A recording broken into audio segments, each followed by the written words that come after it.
Hey everyone, Alistar is a proper roam god, a real pain in the backside for the enemy team, and if you want to abuse that fact properly, we have a short guide for you that you could even watch during Champion Select. Alistar is possibly one of the most reliable tank supports in the game, offering pure engaging power and tankiness. He can make any team comp better. He can be played offensively or defensively and is highly rewarding no matter what playstyle you pick.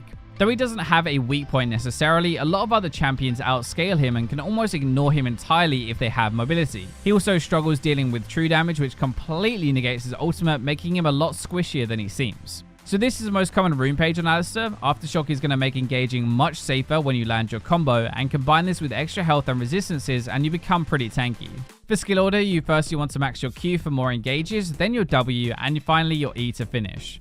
The go-to items on Alistar are Locket and Zeke's. Mobility boots are going to be your item when you get your first back.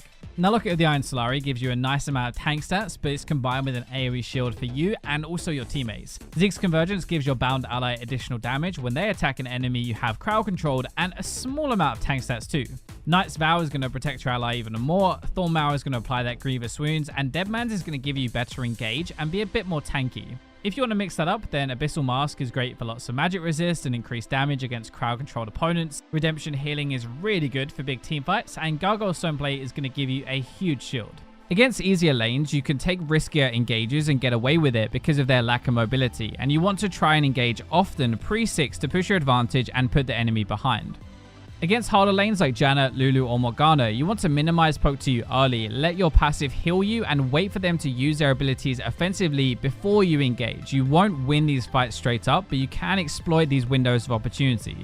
So Alistar is going to work best with the AD carries and junglers that have mobility to catch up after your combo, or additional crowd control to lock them in place. So Jhin, for example, is great for locking them down longer while he catches up, and Lucian has enough mobility to stick by your side.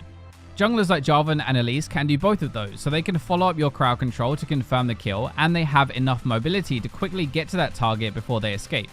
During the lane phase, you can utilize your passive to keep you and your AD carry healthy in poke lanes, and remember that poke lanes are usually the easiest to combo if you go on them first. You don't want to overextend your trades though, so you're going to lose fights if you stay too long. Your cooldowns are pretty long early, so you want to go in and out and wait for them to come back.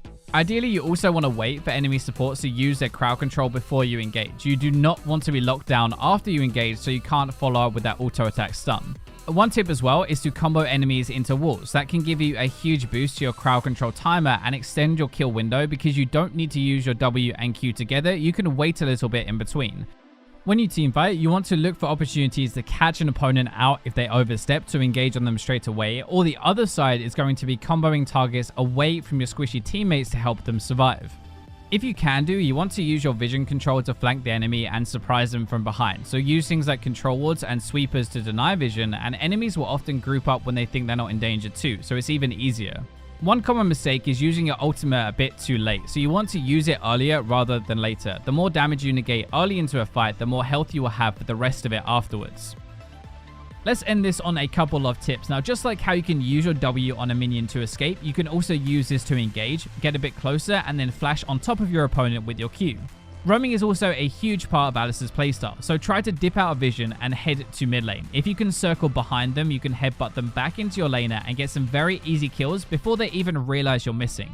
Lastly, it sounds a bit obvious, but do not be afraid to dive when you have your ultimate available. You should really pretend that towers don't even exist as long as you can burst them down during your ultimate window. That's a basic rundown of the cow and how to not get milked. Good luck on the rift.